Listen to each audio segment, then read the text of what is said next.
boy got some sleep today. Yeah. Good, man. It's the All Day Everyday Show with All Day AJ and Manny Ruffin. Partner with Vendetta Sports Media.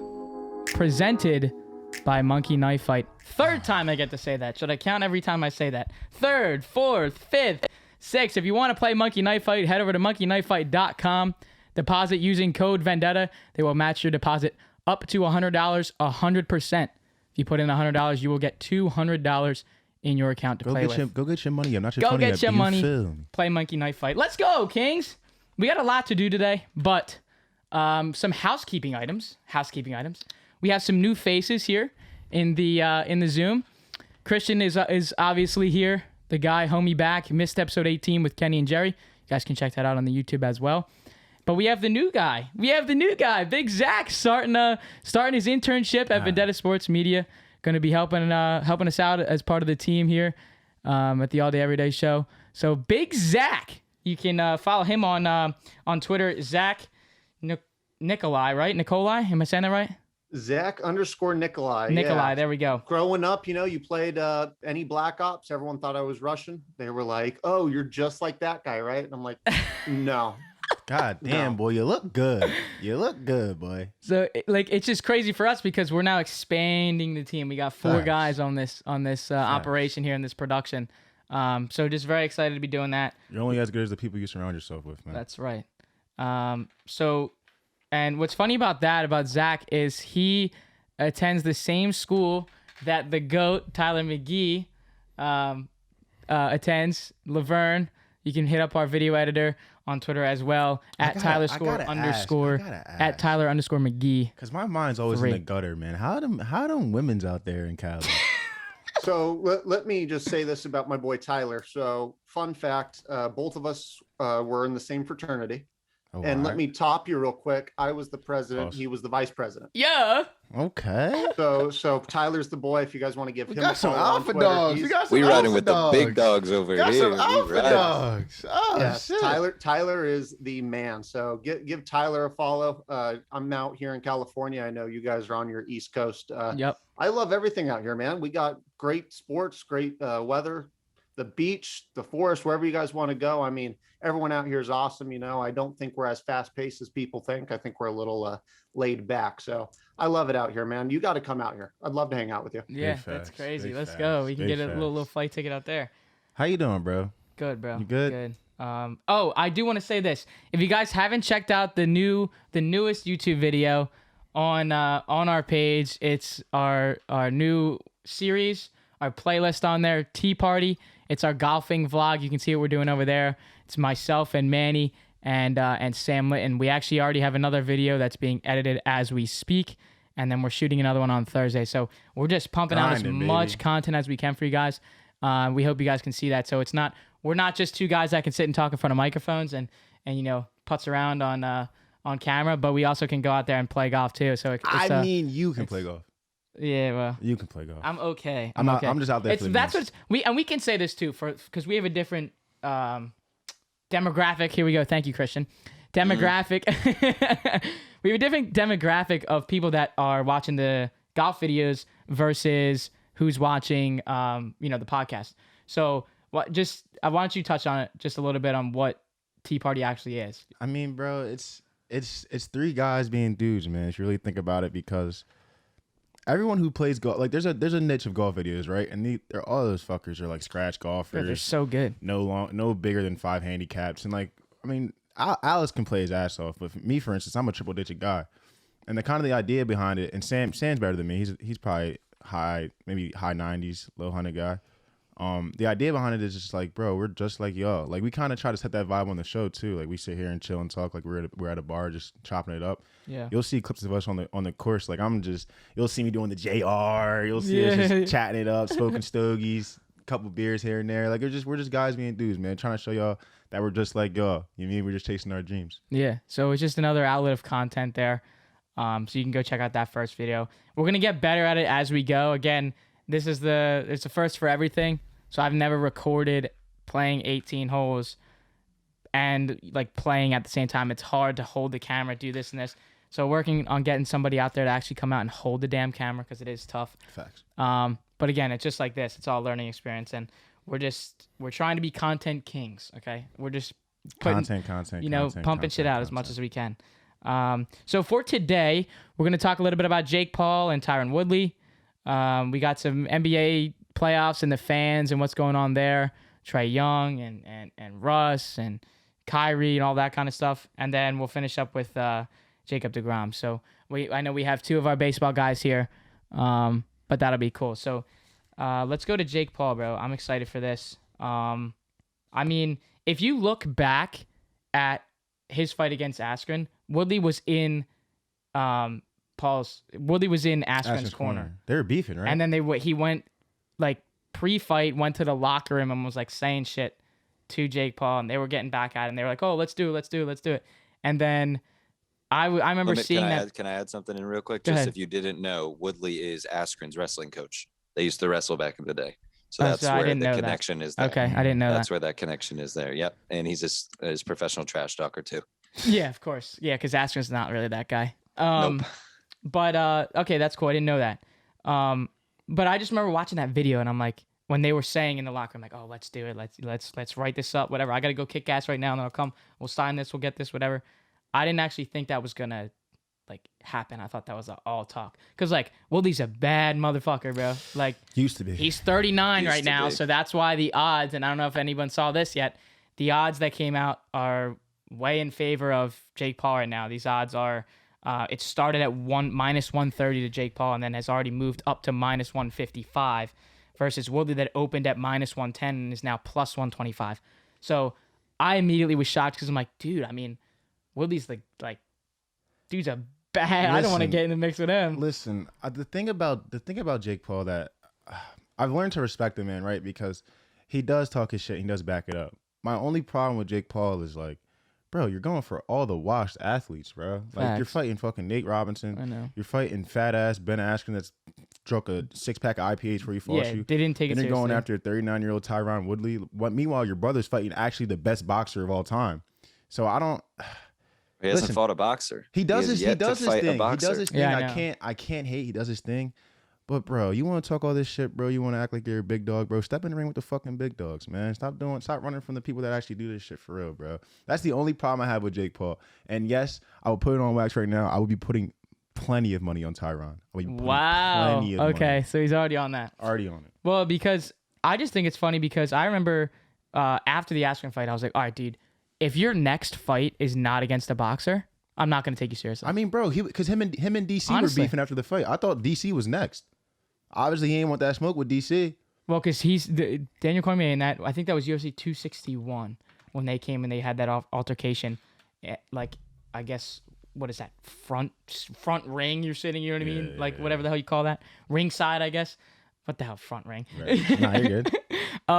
But I think he was saying to him, like, if you want to fight me, like, Oh, we're Get gonna in- do it in the octagon. get in the octagon That's where what it was. I'll hit you with a couple knees and a couple elbows, and then you'll be dead. Right. Like, but obviously He Jake's don't not wanna going to do do that. that. Nobody wants to do that. Obviously, that wasn't happening. I mean, that's the same argument like when it was Floyd and Conor McGregor, and it was like, all right, well, if Floyd came to the octagon, he probably would have been digging in his own grave. Right. Like, I want to see him fight some strikers, man. Like, why don't you go after Max Holloway? Go after someone that can really strike, throw blows with you, bro. You're going after these fucking. because washed up- Woodley's pretty much done. I mean, he I lost mean, his, in he lost his last four in Woodley's fights. prime, he was really putting motherfuckers hell to yeah. sleep. But just now, his last 4 or 5 fights, bro, he's getting trashed. Yeah, he lost his last 4 fights. Not even lost. he's getting trashed. Right. Like, it's looking bad for him. So he has a belt though, boys. Something Askren didn't. That's well, and facts. that's why. That's That's also facts. why Jake Paul is going after these guys, because he's like, they have accolades. So if I beat them, then it's like, oh, you have to put me in this category of a quote unquote good fighter, good boxer, because I'm beating these guys that have these How old is Jake Paul? resumes and whatever. Oh, I just had it up for you. Let me find it What is he? again. 23. 24, I think. 24? I think he's 24. Has he fought anyone in their 20s? That's in their 20s? He's 24. No, he is Yeah. not. Askren is Like, way over bro, 20. Fight someone in their fucking prime, just like you, bro. Stop running from the dudes that really do this shit right now. That not did it, used to do it, used to be. No. Well, here's the other question. Do we get put in this situation where we might be able to see after this fight, after the whole gotcha hat type thing? Like, are we put in this position where we're going to see a Jake Paul and Floyd Floyd Mayweather fight after that. You know what my prediction is? You know what I mean? Like you might see that because I think he's gonna do Logan dirty. I think they might be setting it up to where Logan and Jake just keep fighting, and there's gonna be a big ass pay-per-view where they fight each other. that's what they were saying. I They were feel like, like that's the because end game. like that'd be the bag. I feel like I that's the end swear to game. God, if that happens, they get the bag. I would fuck with it. I would tune in. watch it, but like, And oh, everybody God. and their moms would watch that because like everybody wants to see those two guys, the YouTubers that somehow have built it. Like that's why I think this is a great like. What if they did a documentary on this whole thing once they're done? They will. And it's like this was our whole thought process all along. We were gonna fight. We were gonna get our names out there, get a couple wins, fight here and there, and then ultimately we would both get the absolute fucking bag from fighting each other And get out. and get out. 'Cause I that's think- what Ryan Garcia wants to do. He wants to go into like movie, like directing and stuff out Right. there. Because I'm not trying to stay here that long. Right. I don't want to be like fumbling my Brain words. dead. Right? Exactly. I mean, it's just a terrible thing to say, but Well, let me pose a question to you guys to just get your takes here. Do you guys think height pays any difference in this fight? Jake Paul coming in at 6'1", Woodley only comes in around like 5'9". I think it does because you can say the same fucking thing for Logan Paul and Floyd and the height difference and the weight difference. So I think this could be huge, and it also for reach Like too. That's what I'm saying. There's no exactly there's no what I was saying. wrestling. Right. He hasn't There's had no one submissions, even nothing. fight, bro. This is stand up. If right? you look at the measures between him and Nate Robinson, doesn't compare. You look at the measures between him and Ben Askren, doesn't compare. I mean, Ben Askren looked like he ate fucking 8 donuts before he stepped on the ring. Then he's fighting Tyrone Woodley. Like, it's just, bro, fight someone that's in your bracket, bro. Please, I just want to see Yeah. you do it because you're. I don't want to say he's scared because he's doing something that only 1% of the less than 1% of the population will do: is step in the ring with someone with a timer on and fucking duke it out. But do it versus somebody that's in your bracket. That's all I want to see. And he has my respect. But he'll have my utmost respect if he steps in there with someone that's like a Max Holloway, like a Tony Ferguson, someone that really, even like a Chris Weidman when he's come back from injury. Like fight someone in your bracket, bro, that can really strike with you, and he'll have my respect, win or lose. He'll have my respect. Or just fight a boxer. Facts. Yeah. Just fight Big a boxer. facts. Well, because fight Gervonta. The other thing with Somebody. bad motherfucker right there. Bad dude. But this just goes back to the UFC thing because I think Dana White, I don't know if you guys saw right at the end of the whole Askren stuff, like White was getting ready to sue because those are his guys that are under contract. Yeah. So they just can't go over and switch to box. Yep. So that's why I think he is going for the washed guys, quote unquote, All right, Jake, my fault, motherfucker. because like they're not with the UFC. So You're still a pussy. I mean, No question there. Listen, but hold on a second. When was this? Hold on. Paul and company. I'll hop in there. If they happen to see the all day everyday clip, listen, for the clout. I want this. For the I vi- want. I'll I hop in want there. the Tommy Fury fight Wow. with Jake. I want that. That's a young boxer. That's Tyson's brother. Like that'd be good. I don't know. I don't even know how this became a thing. Like this was out of left field. I thought it was gonna be Tommy Fury. Maybe I'm dumb. Let me find a guy that's not. Maybe I don't know shit. Let me find a guy who's either washed or not in the same shape as me. Let me have him talk shit to me so I have an excuse to fight him. That's what it looks like to me, bro. In all honesty, I mean it's working for him. It's working for him, but curse some fucking balls. Did you guys see the quote that Woodley put out where he said it was the biggest bag he's ever gotten for a fight, and on top of that, he said it was the easiest fight he's ever had? Ty, chill, Ty. That's what I'm saying, dude. Chill, You gotta Ty. just tone it down a little bit. Chill. Here's another question. Does this ruin his career if he loses after talking like this? and He's he down. gets No. knocked out? If he gets knocked out by Jake, he's down horrible. Like he's already down. He's down. He's horrible. already down bad. But if he gets knocked out by Jake Paul after his stretch from the MMA, you need to fly to Barbados and never come back, bro. And just, chill on the island and just do your thing, bro. Because that's looking horrible for. And you one of my favorite fighters of all time, bro. You, Rampage, like you guys. You are my guys. I don't want to see you go out like this, man. Please don't go out like this. That's a great like thought though, because what if that does happen? Because for Ben Askren, it was like, I mean, you look like shit. You also look like you never had boxed before. You didn't even look correctly standing right, let alone swinging right. And now that we might see somebody that actually can do all three of those things, and then they were to lose, I mean, do you blame the excuse and say, oh well, he's 39. I mean, he's got him by 15 years. He's on the way out. Like, is that the excuse if he loses? It is, and it's just like the thing. There's a two-way street here because I feel like Jake Paul, for everyone he fights, he always has a cop out if he loses. Besides Nate, And I feel like everyone that he fights also has a cop out. So that's why I'm saying, like, I just want to see you fight someone in their prime where it's no excuses. Yeah. Like, everyone he's been able to pull an excuse, or they've been able to pull an excuse. It's like, bro, fuck that, bro. I want to see two dudes that really do that shit, duke it out. Like, fight a youngin. Fight like the Golden Glove champion or some shit. Fight someone on the come up. Like you said, fight Tyson's. Like, I don't like fight someone that really would make me afraid for you. Like, I want to be nervous watching you. He should just fight an amateur fighter, a boxer. That's what I'm saying. Fight. That's good enough for me. Just I want to see a boxer. like a Fury Wilder type fight with Jake Paul, where they're just like Facts. haymakers, like Facts. I want to see Jake. I don't think we've ever. Did Askren catch him at all during that fight? I don't think. He caught him. He caught him. I'm pretty did. sure he caught him because I saw like a picture of him and he caught him like once. I want to see look Jake right Paul standing. like round 5, round 6, breathing heavy, bloody nose, cut eye. Like, I want to see how he reacts to getting punched in the fucking mouth for real for rounds, because that's when you really find out what kind of boxer you are. You want a Rocky scene? I need a Rocky. I mean, if you're gonna act like you live in a movie, bro, at least do some shit, dramatic shit. Like, it's not. There's nothing going on here. You just Give me a montage. Give me something. Give me like him something, working bro. out. Yeah. Like, I'm just sitting here watching 30-second fights and people laying on the fucking floor every 5 Well, seconds. you know, I saw this. This is funny. I saw this TikTok, and it was like Jake Paul after his fight, after his win against Askren, and he was like saying shit like, you know, oh, like when I was a kid, I was a landscaper, and you know, now I made it here. I got all this money, and like, you know, when you do like, I think it's called a stitch.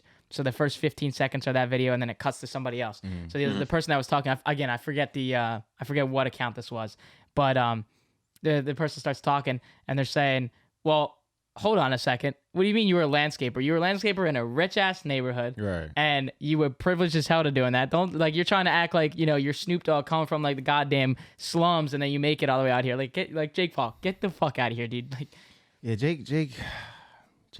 I mean, he could maul me. I mean, like, don't hurt me, but Can we all agree that we would love to see I ain't him afraid of lose? you, boy. I'm not scared of you, boy. At yeah, all. he said, look at me, I'm looking dead not. at the camera. He said, I'm hit me up, bro. not. I mean, if this is what's gonna blow the pod up, Jake, you can listen to this clip and you can challenge me. I don't gotta sign no papers either, bro. We gonna hop right in there, fisticuffs, and do what we gotta do. Let's go. Come Hit my on. phone. All day, every day times Jake Paul times. Beat down. There we go. Rough and style. Okay. No cap. Okay, so I want to go to talk about some NBA fan stuff here. Holy shit. Speaking of beatdowns, yeah. Yeah, speaking of Holy beatdowns. shit. So plenty of problems with the fans in the NBA as the playoffs are underway. We saw Trae Young get spit on at the Garden. We saw Russell Westbrook popcorn in Philly. And we just saw this water bottle from that was thrown at Kyrie. So, I mean, is there... What's going on, bro? Like, is this... I just don't get it because it's like... So the Trae Young and the Russell Westbrook, those guys were banned indefinitely from the Well and MSG. And then, I mean, there's just, like, the water bottle one, wasn't there, like, wasn't it an assault charge no, or he's something? going Assault away. with a deadly weapon. I think he's going Yeah. away, or he Assault and might not go battery. away, but he's gonna have to pay a lot of money. Insane. That really is fucking insane. I think, bro, I don't know what's going on. Like, I feel like, so you know when like coronavirus first started and you had a couple people on Snapchat that, we outside, we outside. I feel like Oh, everybody. don't forget them licking toilets. Remember that? Facts, all that crazy shit. I feel like everyone got their chance to go outside and we outside, Kyrie. Like, everyone's kind of going crazy now, man. Chill the fuck out. Just be a fan. Appreciate that you're in the stadium watching the playoff game, bro. I ain't go to a playoff game in like 3 years, bro.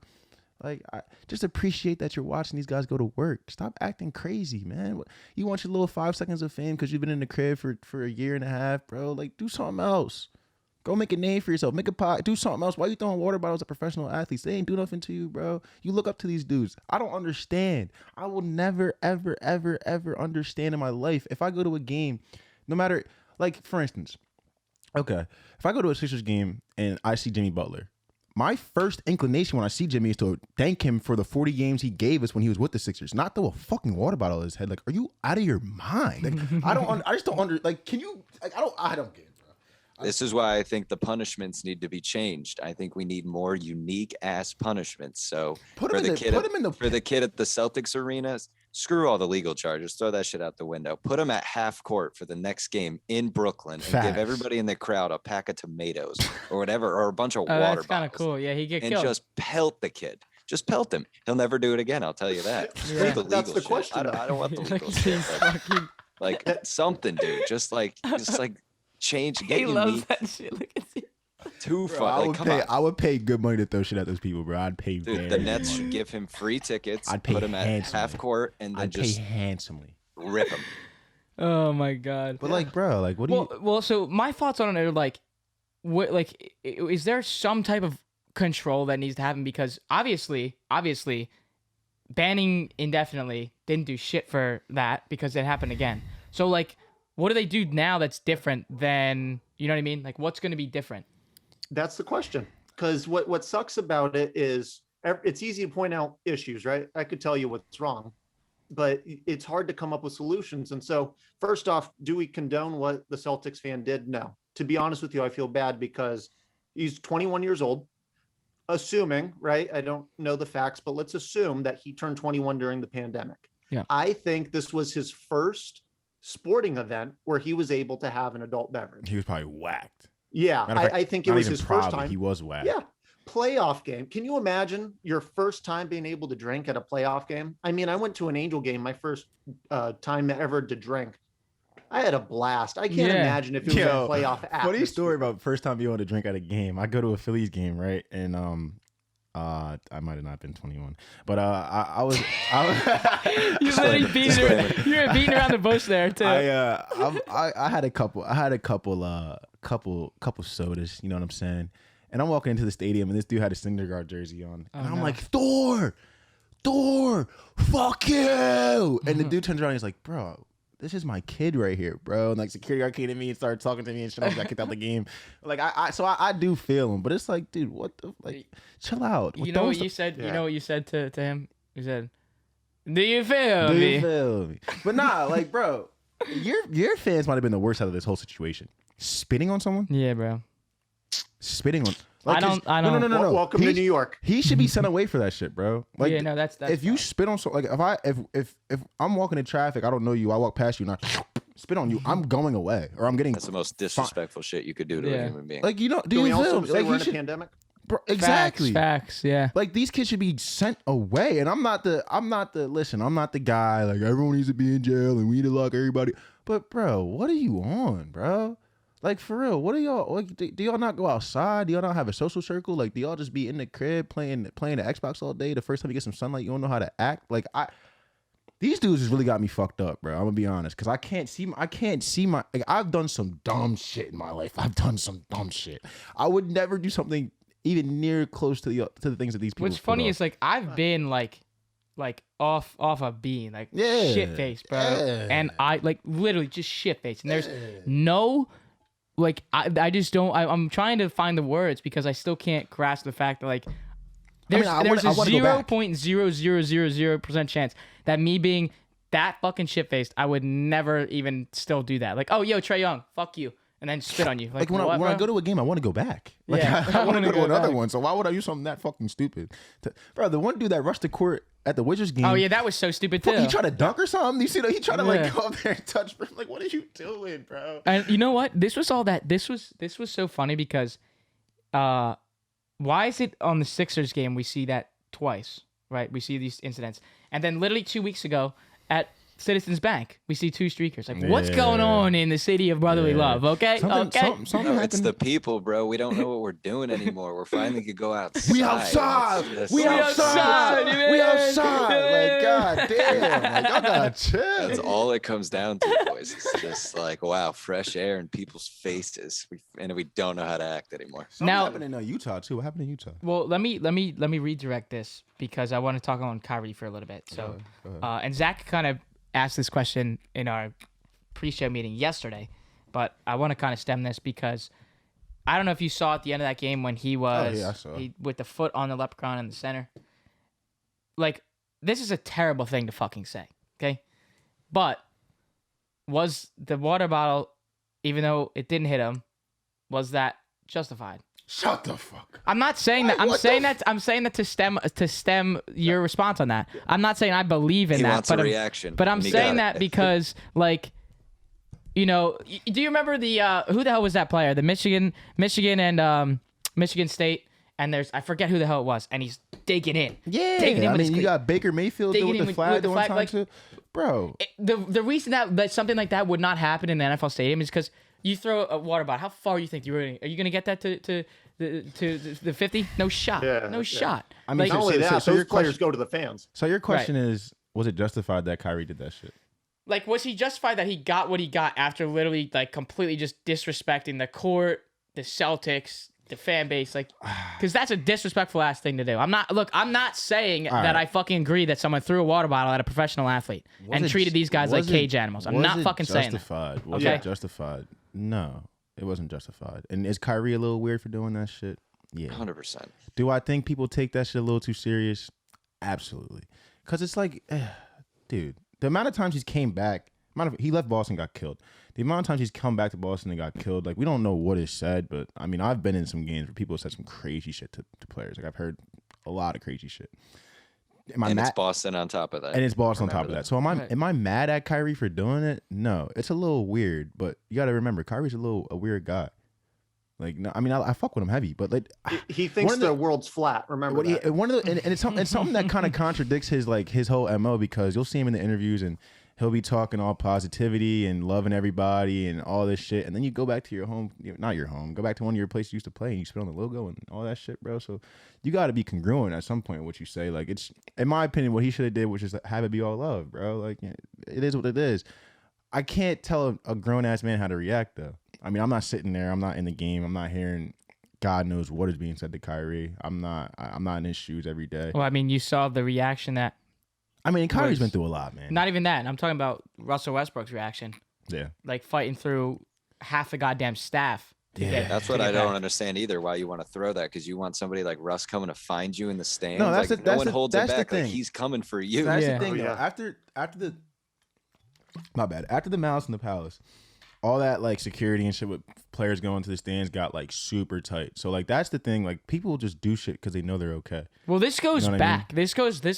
This bullshit goes way back. Let's remember, it was probably 2 years ago now, since COVID year and whatever, where there was Russ was in Philly and he's taking foul shots or something. Fuck you, like giving him the finger and everything. And he came up and he goes, "I just wanted a Frosty." No, that was Isaiah Thomas. That was Isaiah Thomas. Yeah. That was Isaiah Thomas. Yeah, he literally went up there and he said, "What are you doing?" He goes, "Sorry, man, I just wanted my." So that was like Wizards have been through it. Like you got two of their star point guards in different years. That one gets. Oh my god! Oh my fault. Go ahead. I thought about what Bradley Beal said. One gets popcorn. One gets just berated for trying to miss a foul shot so I could get a free Frosty. I mean, this goes back for them. This is not the first time that this has come up. It's just now that fans are, it's weird now because the first time that fans are actually back in these arenas and then they act like this on a playoff stage in these big time moments. That's why this is all becoming a thing. Listen, remember we were down here watching the games and the Tristan Thompson interview came up. Oh my God, yeah. And he was like, if he would have did to me, I would have followed that motherfucker. Shut the fuck up. Listen, I love my athletes, but stop acting fake tough, Tristan. You're from Canada, bro. It does get greasy in some parts of Canada, but let's be honest. Who are you following home besides a Kardashian? Yeah. That's the only person you're following home, motherfucker. So be careful. Bradley Beal too. All right, Bradley, you are from the gutter. And I understand, but like, let's not act fake tough in these interviews. Like, these hands work. Like, all right, bro. The whole point is to just not say it and back it up, bro. Like, I don't know. Show them your bank account, boys. A lot of fake screenshot the savings account. A lot of fake tough guys. A lot of internet tough guys. A lot of tough fans. Like, bro, can we just be ourselves? Like, for a little bit. Like, we're outside again, so let's just be ourselves, please. Manny, let me tell you these two things. One, obviously what fans are doing right now is awful. No one condones it. I haven't talked to someone and said, do you think what they're doing is right? Like, that's never been the conversation. It's how do you handle it? So first off, my thing is what they're doing is awful. What makes me even more upset is that they're doing it to guys like Russell Westbrook who give their all to the game, to the fans. You know what I mean? Like, Russ is the guy that takes off his shoes, gives it to some 8-year-old kid and makes his life. Yep. You know what I mean? What are you doing to think of that? Like, I don't get that. So that upsets me. My second thing is people love basketball for many reasons. I think one of them is the personality, and it feels so personal. It's the closest sport there is. You look at football, there's solid yardage between you and the players. Baseball, there's a giant net. There's you get pretty close when you're in the outfield occasionally, not really, but okay. Like, what is it going to take for them to finally push it back? Because obviously the Malice at the Palace didn't do much. Like, what are you going to do? I showed Alex the other day, there was a minor league game where a pitcher, during his pitch, hit the batter in the head, dropped him to the floor. Awful thing, happens in baseball. I don't think it was intentional. Fan from the stands gets out of his seat, runs onto the field, and goes to punch the. We're gonna have that. We'll have that clip in there. Oh, fine. Abs. I'll send it to you. Tyler. Yeah. Hey, David, it's in our group chat. You got to see it. Goes out there and he's trying to take on both teams. You got to see him. It looks like he's, back against the wall. It's his fault. It is the most idiotic thing. Does anyone tackle him? No. Does anything happen to him? No. Do you know how he gets off that field? Manager walks by his side like a hurt player and is like, son, you really shouldn't have done that. That was kind of dumb. And he just walks him off. I didn't see any security. So that might be a different conversation. It might go into deGrom right now, but minor league baseball is very, very much upsetting me right now with the way they're treating their players. And second, oh my God. To your point about what do they do about the NBA fans, bro, they do nothing. Because one of the biggest parts about basketball in general, college, NBA, and we've seen it that we have fans, that atmosphere of being so close and being over the top of players, that's what makes the game so great. You hear PLA, fuck Trae Young, fuck Trae. Like, I need that needs to be over top of people. It needs to be in that atmosphere. And even like I've played my fair share of pretty basketball games that have been packed out houses. Like, it's a different effect when they're right on top of you, like whether it's your fans or not your fans. Playing at Nova? Playing at the Leo Core Center? If you gotta love it, whether they hate you or love you, it's something that you need. It's something that the atmosphere of basketball, it needs itself. I mean, I can't see them putting nets up or extending the shit back. I can't see it at all because it's taken away from the atmosphere. Like, I love seeing people courtside. I love seeing people over or back. It's just people gotta chill the fuck out. Like, it's just such a simple. People gotta chill the fuck out. It's not. That's the only thing I have to. Well, say. because I say this too, because I'm going. I'm wearing my Aaron Judge jersey today. See that on the shot over there. But next weekend, there's a 2-game series at Citizens Bank, Yankees, Phillies. Holy flex. Saturday and Sunday game. I will be going to that. And on the Sunday game, I'm sitting 14 rows up from Aaron Judge in right field. Yes, sir. So, like, imagine if there's a net right there. So I can't get on my feet and say, give me, like, what up, bro? Like, give me ball. Right. Like, if there's no net there, I can't. So this is the closest I'll be able to get. Mm-hmm. So just to your point there, I'm like, I don't want that changed. Not at all. Not one bit. But as kind of Zach helped us out with that too, as we kind of head to our baseball part of this show, we'll go to Jacob deGrom. I know we have some baseball fans in the Zoom here. I know Christian's a little Mets guy. That boy hot. Look at him with the flex back there. That boy hot. Yeah. So second start for deGrom since returning from the injured list, lowering his ERA to a .71, Christian, which is the lowest in May since 1964. That's wild. That is wild, right? That's wild. What really took me out was like, right, he just came off the injured list. His first 4 or 5 pitches was over 100 miles per hour. He had what the fuck? So, and you actually bring up a great point there. 27 pitches of 100 miles an hour plus, which is the third most in a game since 2008. God, think about that. I think, what's funny? A funny stat I seen when I was reading up on this shit too. I think the last pitcher to have a sub-1 ERA was Ubaldo Jimenez. In yes, bro. And in 2010 on the Rockies, on the fucking Rockies. I remember him. Oh my God. I know. I saw him as a Mets fan at Mets Rockies probably like 5 times in my whole life. Dude, this shit is crazy. So good. Because, bro, when you think about it, I've always felt really bad for Jacob deGrom. Like, back in when I used to gamble a lot, bro, I couldn't bet the Mets when deGrom would play because he would literally let up 1 run or 2 runs when they would still lose. So I would take like first 5 unders, full game unders. Yeah. I'm happy for deGrom now. As a Phillies fan, I actually am happy for deGrom now that team is clicking. They're actually going to win games for him. I mean, they got a fucking huge bomb from Pete Alonso. Like, I think it was yesterday. Fucking hit a shot. 2 days He's ago. back. Yeah, he's back. I'm happy for deGrom because I think in the last 25 years, last 20 years, 15, he's got to be right there with Clayton Kershaw, bro. In my opinion, I could be talking fucking wild, but I just think talent-wise, the way his pitches move, the way he has command of everything, he's got to be up there, bro. But the only thing that's holding him back is the wins and all that shit because his team wasn't backing him up. So I think. I think though, with the whole idea of wins not being there, unfortunately nowadays, modern day baseball, wins don't mean as much. Facts. I mean, you Big got facts. guys in the Hall of Fame with 300 plus wins. Like if you can find me a modern day pitcher who's going to get you 300 plus wins, then put him in the Hall of Fame now. It's just Facts. unfortunately not going to happen. You know, deGrom's 4-2 as of 2 nights ago. You know, he's only given up 2 runs in his last 3 starts. I mean, and he threw his first curveball of the season 2 nights ago because it is simply so good. He doesn't need to use it. Yeah, facts. Because everything else is so good. I just feel like the only thing that hurts me about deGrom is that if there's one stain on his career, that's the only stain you could come up with. And I just think he literally has done And unfortunately, that's not a stain anymore. He's done everything you can possibly do as a pitcher, I feel like. Everything you can possibly do besides get a ring. Including hitting. Oh, Bro, he's batting 450. He had He's an batting RBI. 450. He had an RBI 2 nights ago. Yeah. Like he's a He has fucking my three man's gonna dog. be a silver slugger. He's Yeah, a dog. I mean, I just think it's crazy. He struck out 8 in that game through 6 innings. Okay, let's just put that in. He was perspective. scoreless through. And then he was no hit through 5, There and he then was, scoreless through 6. through 6, scored through no hit through 5. And the goal that I was reading when I was reading this article was either 6 innings or 85 pitches. And then once the hit was gone, I was like, okay, we now we're taking him out. But the other crazy stat is too, he's got 82 strikeouts in 8 games, 8 starts. Damn. What? God damn. That's literally like 10.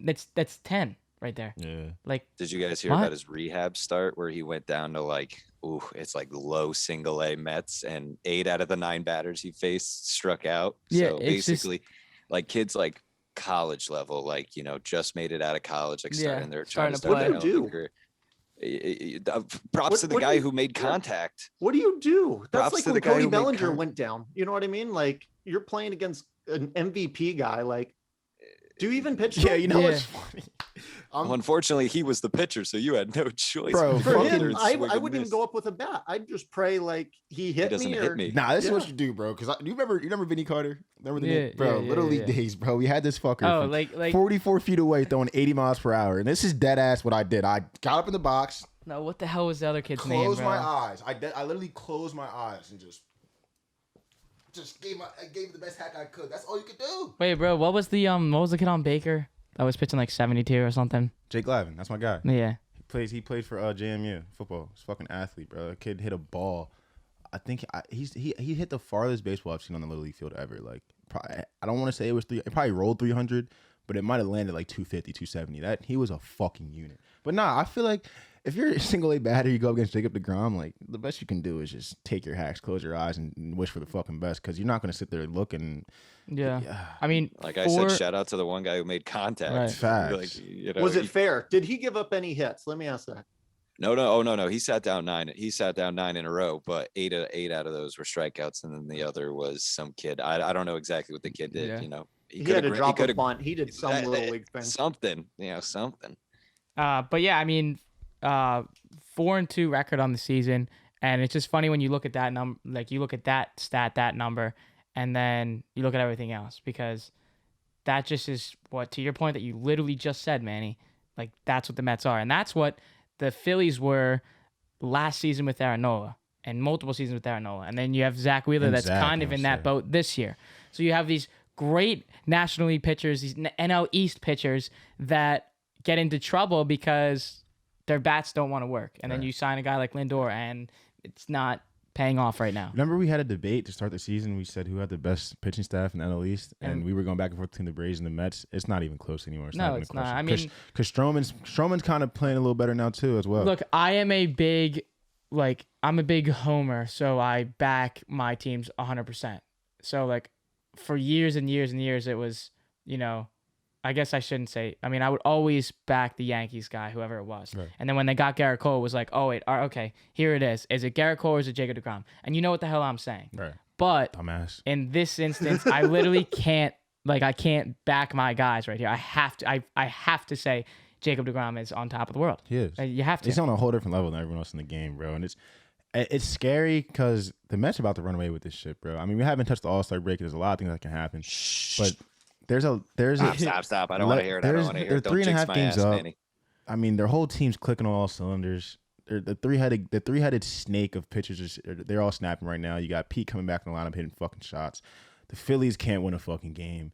Well, we won 17-3 last night. Holy shit! But After like the fucking 11 to whatever. Yeah, we were struggling. I mean, the Braves, they're not that healthy. Acuna's doing all he can. I feel like he scores fucking 80% of their runs. Yeah. The Marlins are the Marlins, and the Nats are struggling as well. Like I can see the Mets just running away with this shit, bro. Very, very soon. After the All-Star break, we'll see what happens. Maybe they come back down to earth, but it's looking like it's the Mets world, and we're just living in it right now. Yeah, I you mean, say running away with it. Oh, NL East. sorry, Alex. No, go ahead. Go ahead. I gotta ask. LA guy, like I'm saying, huge Angels fan. Gotta represent the Dodgers though. They still your favorites to win it all, or I mean, The Dodgers? I am. yeah, or are you so- still a little like? So I mean, They're not even the second best team in the division, right? It's Giants, Padres, then the Dodgers, right? Win wise? so the past couple years, what it's been maybe I think this is the second year or the third year that these predictions have been Yankees, Dodgers, Yankees, Dodgers, Yankees, Dodgers. And I keep trying to convince myself that that's actually going to happen and that the Yankees can either battle their way through the DS and somehow make it through the CS or vice versa, get to the CS and then blow it again. Gotta be able to beat the fucking Rays or something, dude. So- even the Blue Jays can't fuck with any of them. Relax. So, Just going off what I've seen, bro. Just going off what I've seen. because I remember, I forget what instance this was or why when they did the, I think it was 2 falls ago. It was a Sunday night baseball game in LA, and they were wearing the all black jerseys. What the hell was that called? The players. That was the Players Weekend. Yeah, and they had the nickname on. And I remember, Dumbest shit ever. They were mic'd up and shit. yeah, and they opened up the game, and it was like I forgot who was on the call, but opened up the game like our World Series preview. So I keep looking back on that, and I'm like, I don't think you can still change my mind on it being, Yankees and Dodgers, regardless. Like I think that's where my head's gonna be. The only thing I'll say that the Yankees and the Dodgers have in their favor, of all the teams that are really snapping right now, especially in their division, I could be wrong. Someone correct me if I'm wrong, but I don't think any teams that are really at the top right now have as much big playoff game experience than the Dodgers and the Yankees. So when it comes down to it, when we get to August, September, late in the stretch, you got to really start grinding these games out. I could see them really turn that shit up. And you'll see their prowess of being there before really turn up. But right now, bro, both them teams, they got some shit to work on. Yeah, well, bro. because the Yankees Giants, lost what the fuck 5 is in a good with row. that? The Giants, 34-20, 35-20? Snapping. right now. Padres are like a game behind them. I mean, you got the Rays and the Blue Jays going Dodgers crazy. are half a game back, not even a whole game. Yeah. God damn.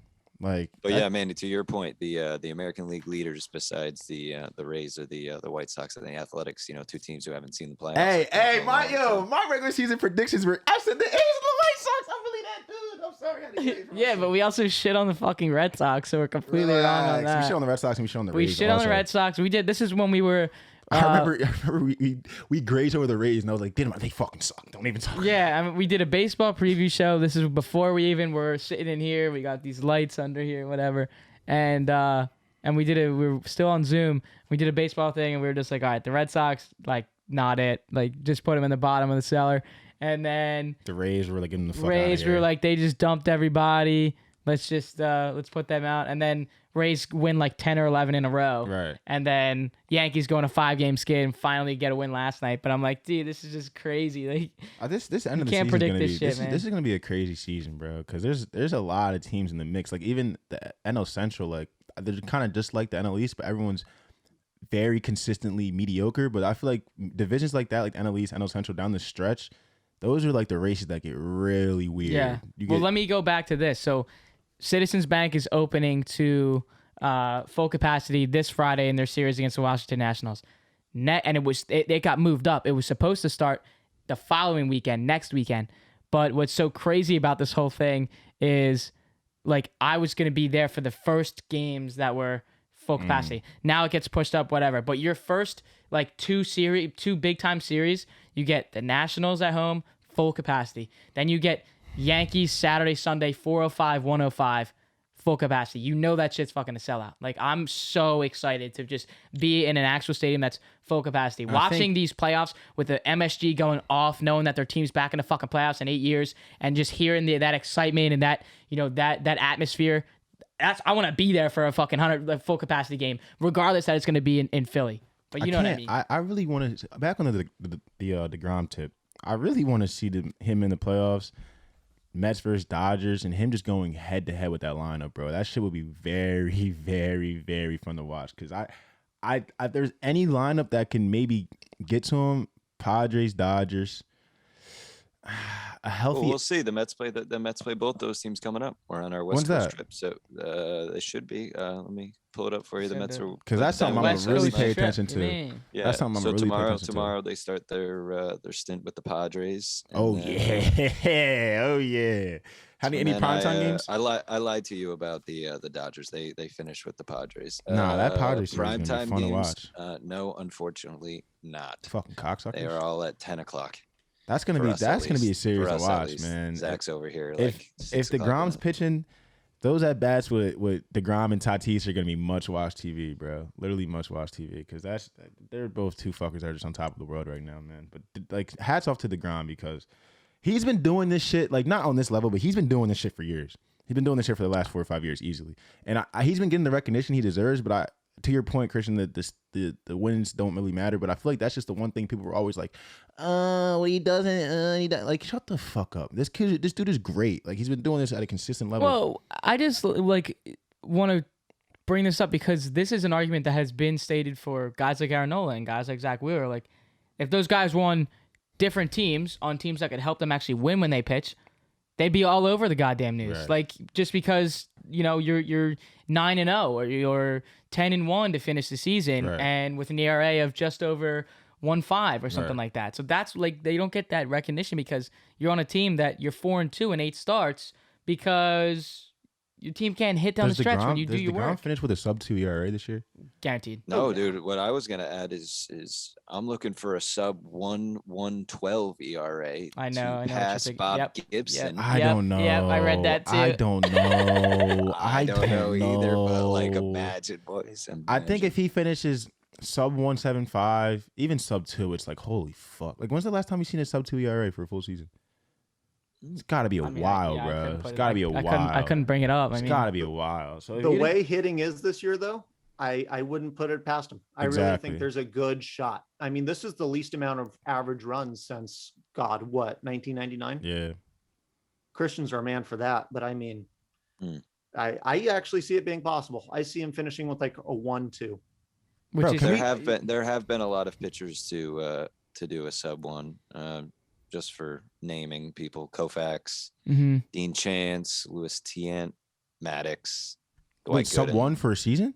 Sorry, no, sub 2. Sub 2. I was about to fucking. He was gonna be like, it's not really that hard. Yeah, we could do that. Yeah. Yeah, bro. Since you didn't accept my Knicks Hawks wager. All right. Well, we'll talk about this before we wrap it up. Can we put an over under in on Jacob deGrom's finishing ERA? Can we over under 1.75 and a half? Okay. Let's lock this in now. You take the under. I'll take the over. Can I also take the under too? Because I'll bet both you fuckers. I like free donations. All right, so let's make this official here. We'll clip this out.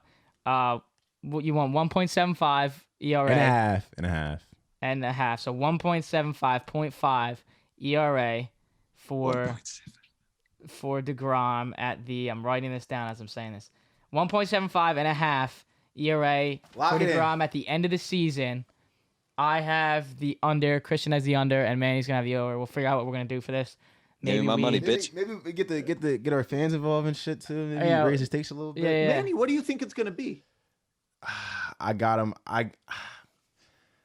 Anywhere between 2-1 and 1-8. Oh my god! So way over 2. Get out of here. I think he's gonna finish over 2. He's gonna finish over 2. You think it's over 2? He has a lot of Listen, there's some dogs he's got to face, man. But you don't think there's going to be a 1 in there. You think it's going to be 2. He's not even giving me a 1.8. He's giving me like a 2. I'm gonna say if it's a 1, it's no better than a 1.8. That's hard to sustain. How many starts does he have left in the season? I know what you're saying. Like I mean, someone's gonna put up a 5 spot. Well, someone's also got to fucking take the over here, and then like I'm a He big always over guy, worked but like that though. we'll go with the under here. Someone's got to put up a 5 spot, a 4 spot on him. It's gonna happen. It's gonna Praying happen. on my downfall. I'll remember Okay, that one, Manny. Tatis hits a home run once for the entire season against him. Hey man, I'm just Boo-hoo, he'll be a point That eight is, now. it's really hard to sustain. I can't like. It's hard for me to bet on someone to sustain an all-time ERA and we're not even halfway through the season yet. It's hard. You're the same guy that thought LeBron would be washed like 8 years ago, huh? Me? No. Oh yeah, we're LeBron lovers over here.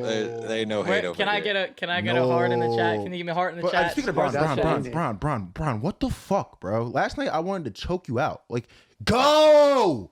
It was don't just even get you. me There was no started on AD. Go! You're passing the ball. Oh my god, he had my blood boiling last night. Dude, he left at like the 6-minute mark. We and I got was hearts in the like- chats. He just walked out.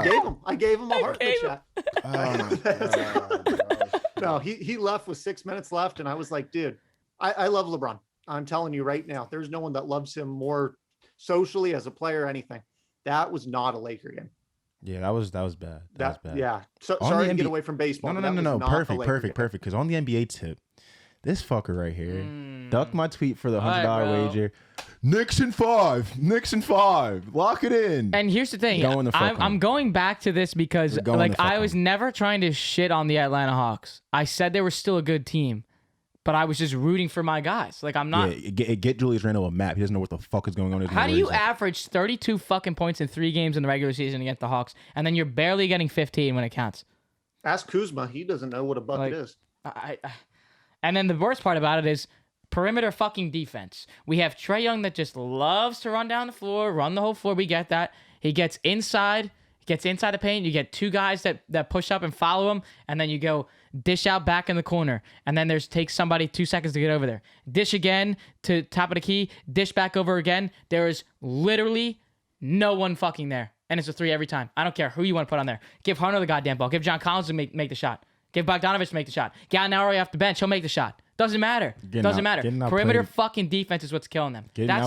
And they lose the game on either the end of the second quarter to end the half or the start of the third where you end on a fucking 22-3 run. And that's you lose the game that's the product. And What's going on? I can't be mad because Tibbs has been there, done that. They have guys like Derek. They bought Tosh Gibson back, so they have the guys that's been there, done that. But every single basketball team I've played on, coaches preached last 4 minutes before the half, first 4 minutes after the half. 2 most important 4-minute segments Slow of the game, and then every single time I feel like besides the one game y'all came back and y'all actually won, the end of halves and beginning of halves for y'all have been shit. awful.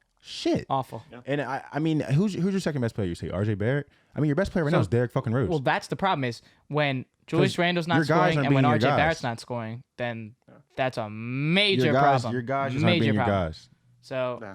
But I have one more thing to say too, because I need to call some fuckers out. Look at me. Fucking look at me. look at that one. I'm so tired. Actually tired, fed up. Every single time the Sixers lose one game, they could win 9 in a row, 10 in a row. The Sixers lose one game.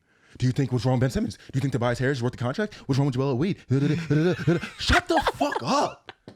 Bro, it's so I see people, we lose one game to the Wizards. Everyone's trying to be fucking analysts on their couch on Twitter trying to figure out what's wrong with the Sixers. It's black and white. It's so vanilla. Joel Embiid's out out in the first quarter. Ben Simmons gets 3 fouls in the first quarter. Tobias Harris is your second best scorer. He goes 8 for 24. What are you looking into? What are you like? It's right there. It is right there. I'm so tired of it, bro. The Sixers could literally win 20 games in a row. They lose one game. Oh my God, I don't know what's going on. Do you guys think Doc Rivers, is he right the guy? Shut the fuck up. But Manny, why are they winning? Why are they winning? Why are the Sixers looking good? Because of JoJo. No, because of my man Doc Rivers. Okay. The Clippers had to come up with excuses. They said, let's get rid of Paul, let's get rid of Griffin, let's get rid of Jordan. You're You know right. what? No, it's Doc. Nah, it definitely is Doc. It's Doc's demeanor, but there's a lot of moving parts that are going really. I mean, Joel Embiid is the MVP fucking P. Jokic is not the MVP. He's winning the perfect attendance award. Stop it. He's winning the perfect Stop it. attendance award. He's not the MVP. The only reason why Jokic won the MVP over Embiid is because he has perfect attendance. There's no other reason why. Do you know what he did with his perfect attendance? He got A's on all his homework and all his tests. That's what he did. He got A's on everything. You got Joel Embiid averaging 30 and 10 on I think like It's easier to do that. I think in like 20 less I think games. like 40, 38, and 91 splits. Get the fuck out of here. If he plays every game, not even every game, if he misses like 5 or 6 games, he's the runaway MVP. There's no first seed in the East. There's no chance that someone else deserves MVP over him. Dude, It's the perfect Murray's attendance out award. for the Nuggets. I mean, I'm going with the Joker, man. There was a pass. The he did Suns and the last night. Jazz finished over him. Get the fuck out my face. The Suns and the Jazz. Murray was out. Get Murray the was fuck out. out my face. They don't have a good Joel guard. Embiid missed, I don't know how many games he missed this season, but he's missed a good bit of games this season. And we outlasted the Bucks and the Nets. People were all riding their high horses. So they're better without Embiid. Is that what you're saying? No. What I'm saying is Joel Embiid They can still win without him. Joel Embiid missed a good chunk. Well, he can because this fucker doesn't know what he's talking about. He doesn't watch Sixers games. He doesn't understand that.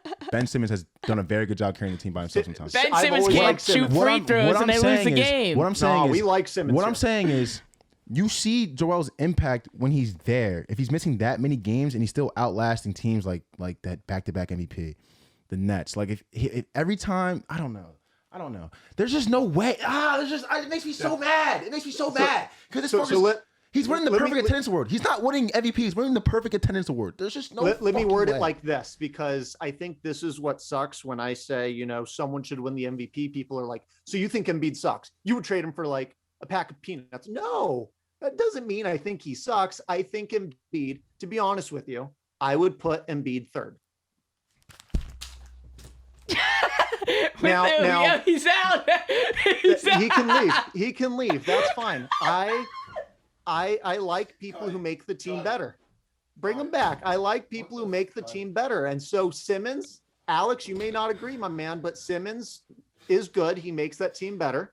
He does. He does. And Embiid is a great What did you compliment. say? Embiid does a great What job did you on say to that me? team. Embiid Who's does two? a great job. You have to sit down for this one. I don't want you to leave or have a heart attack now. Are you ready? Who's two? Go ahead. So if I don't know if you heard this while you were gone, but so I like people who make the team better and who help them win. And so you even mentioned it yourself. I'm not saying Embiid doesn't help his team. I'm saying his team still wins without him. Now, can we agree on that? Go ahead, bro. Go ahead. But can we agree that the Sixers are still a good team I without need to hear him? who's two. Who's two? I like Chris Paul a lot. Get the fuck No, out. I can't. I love Chris Paul, man. I liked him when he was with the Clippers. I liked him everywhere he goes. He just makes each of his teams better. He makes each of his teams better. He made the Phoenix Suns a team who people loved because they went 8-0 in a bubble. All of a sudden now they're a second seed and they're going to beat the Lakers. And it hurts me to say that. Chris fucking Paul. Chris Paul's. Look, and now Chris- I will give you that because that's not the first time I've heard that. I keep hearing that shit. He's not even the most valuable player on his team. You really don't think so? That team is way, way, way, way better off without CP and with Devin, as you see 8-0 in the bubble, than without Devin and with CP. Way better off. Miles better off. It's not even close. If you think it's the other way around, you're fucking high. No, never touched it in my life. But let me tell you this. Did you watch game 2? When they didn't have the CP, Lakers Suns? and then they had and the next game CP came back. Yes, Yeah. CP is a necessary cog in the wheel. Devin Booker is the fucking wheel. It's not even close. He's the He's the frame the of the wheels. car. Yeah, no, but Booker's the wheels. I'll give him that. CP's just in the car. He made the car. He built the car, and he moves that car. Get the fuck out of here. I love Zach with these Get the analogies fuck here. He said out. I got That's the most- straight A's and I did my homework, and he said he moves the car. This is that analytic advanced stat. Like this is It's all not that- even advanced stats. Bro, It's easy to how look do you wins. put him over Joel Embiid? How, and how? Because he's been there, and then when he's hurt, his team does worse. You see it in the playoffs when he's on the court. So are we his gonna team talk about does the only better. game we lost to the Wizards is when Joel Embiid didn't play? So, do you want to? Oh, one game. I think we lose a couple games if Joel Embiid doesn't play, bro. couple? It blows my fucking mind. It blows my fucking mind. The disrespect. How is it disrespect? I'm How saying is he's it a top 3 guy in the league this year. How is it disrespectful? He's been the best player in the league from the jump. Only Then LeBron. LeBron's the best player in the league. Then if we not want to this play year. that, KD's Not the this best year. player. Not in the this year. year. LeBron's not the best player in the league this year. You fucking high. Give me Not a KD. Give me LeBron. Then if we want to Not say a from the chance. jump. Not a chance. This year. Before the injury. Before the injury. the KD injury. No, before both. Before Bro. the KD injury and before LeBron. You could make an argument for KD. Because And you know I would. KD's the most talented fucking scorer in the world. It's not even close. LeBron hasn't been vintage Bron. He's been very good. He's top 5. He's not the best player in the world this year. You're deluded and you're a super fan if you keep saying that. He's very fucking good. But here's the thing. Why is it bad if I say he's top 3? Why is that disrespectful? Because he's the best. That's like there's like. Well, you're saying your argument here is you want him at 1. No. Yeah, That's what I'm saying. That's what I'm saying. So I'm not disrespecting take Embiid at all. like 2016 Bron. 2016 Bron was the best player in the league, right? But people wanted to put Steph Curry and KD over him. That's fucking disrespectful. That's absolutely disrespectful. And it's not saying that KD and Steph aren't great, but LeBron was the best player in the world that year. If you mean to tell me, okay, you want to put Jokic over Embiid, you want to put the perfect attendance guy, he didn't miss any days of school, sure, cool, the fucking white nerd, fine, whatever, fuck it. How are you gonna put Chris Paul over him, bro? How? And I'm not gonna even like. All right, like listen, bro. Most valuable, helps his team win, and I'm not the guy that just looks at the box scores. But I mean, goddamn, if you look at the box scores, if you look at the box score, huge on winning. If you look at that's me. What was it? I forget the stat. We had a show at the half point mark. Advanced analytics, is that what you're going to Joel Embiid's the team's plus minus with Joel Embiid on the floor and off the floor. I forget this. Was I know what you're fucking talking about. insane. It wasn't even like it wasn't even comparable. Yeah. It was. I wish I had the numbers up, but come on, dude. And I'm not doubting that it's an insane number. I'm really not. It's just so this is what sucks. And there's two things. And the dude MVP, that takes a team that went 8-0 in the bubble without him, and then they just do what. Oh, in the bubble. Well, no, listen. They go 8-0. We're great in the bubble. They go 8-0 in the bubble without him. And he comes and just adds to the mix. They were already. Were they a playoff team? No, but they already had the momentum. They were doing their thing going to the next season. He comes in and adds to the mix. Now he's the MVP. Or top 2. What? He went to a team that's not a playoff team and they're a second seed. I do understand the argument, but all I'm saying is that the Suns were going to be a top 6 seed in the West regardless. Without Chris Paul, there's no question. After how they finished last season, Monty Williams is getting more used to the system. Ayton was playing better ball. Devin Booker's being dev. They have the 3-and-D players. Mikel's playing well. Cam Johnson's playing well. Like they were cool. They were going to be in the playoffs. They're probably going to be a top 6 seed this year without Chris Paul. Chris Paul comes in, gives them the necessary ball handling that they need, lets Devin Booker play off ball, helps him out a little bit more. That doesn't, to me, it doesn't make him more valuable than Joel Embiid. It doesn't, because without Joel Embiid this year, the Sixers, I don't know where we are. I don't know where we are. We're probably around 6 or 7.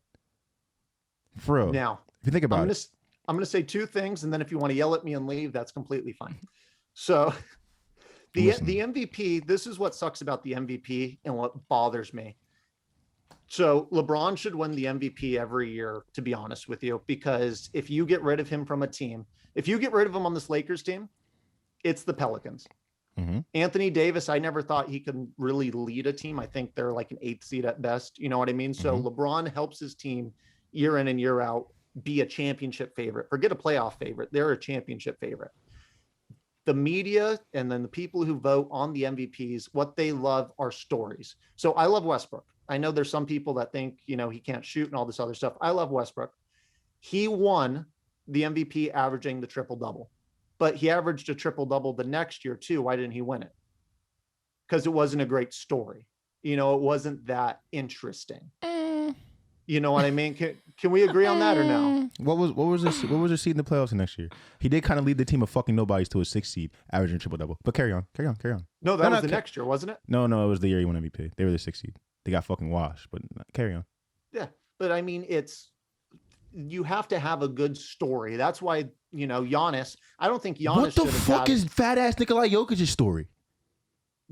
He's carrying a Nuggets team with an injured guard who's a top 10, maybe 15 guard in the league, and he's still taking him to the playoffs as a 3rd seed. I guess, man, it's a better story than the process leading us to the 1 seed in the East that was juggernaut. But they won't give it to someone who missed X amount of games. In the ESPN preseason rankings, they had us ranked as a 4.5 seed. We're the 1 seed, but I feel you. Yeah, I feel you. But Chris Paul is the better story. That's what I'm getting at. That's why the media would go. But to me, they have to make them better. And I think both of those guys helped their team win. They made them a lot better. I'm not saying Embiid didn't. I would just put him 3rd. Yeah, you're fucking fried. I don't see the disrespect. I don't. That Cali gas is You know what? It might be because it's 8 a.m. over here. It might be. yeah, you're fried. Fried. All right, I'm gonna wrap things up here. If you want to check us out on our socials, on our Twitter, you can hit us up at ADED Podcast.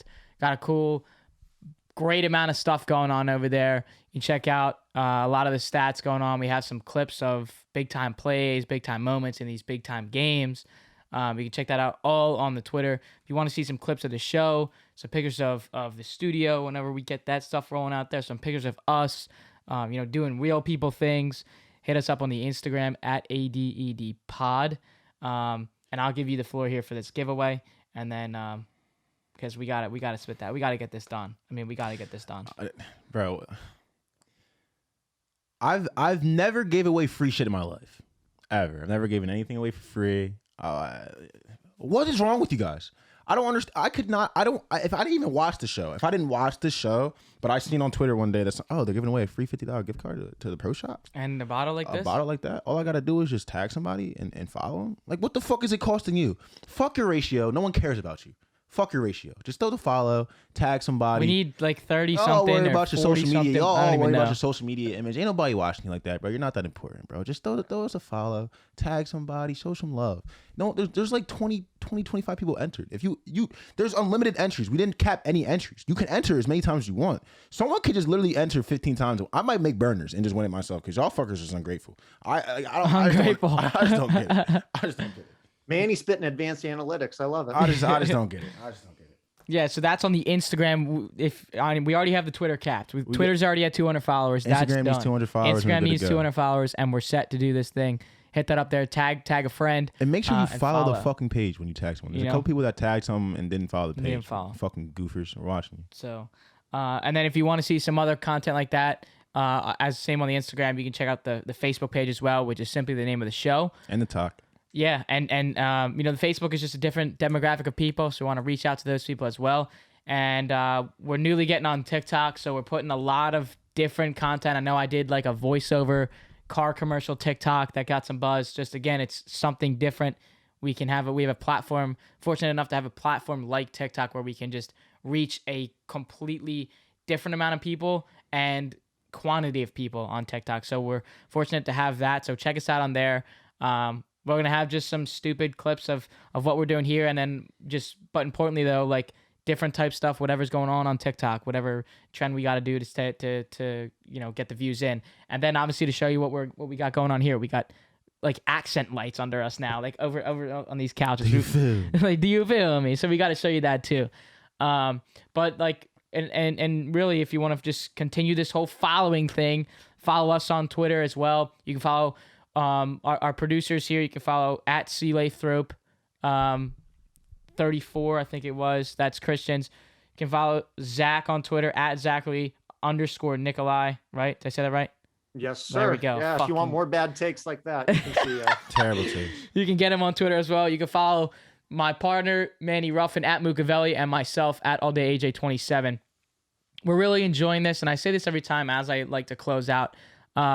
The things that we were doing and talking about right before we got started was the things that were like, we're trying to do something that is putting that stepping stone, that building block upwards, moving that block forward, something that's giving us a step higher from the week before. We got the accent lights here on this one. That was a step up from the week before.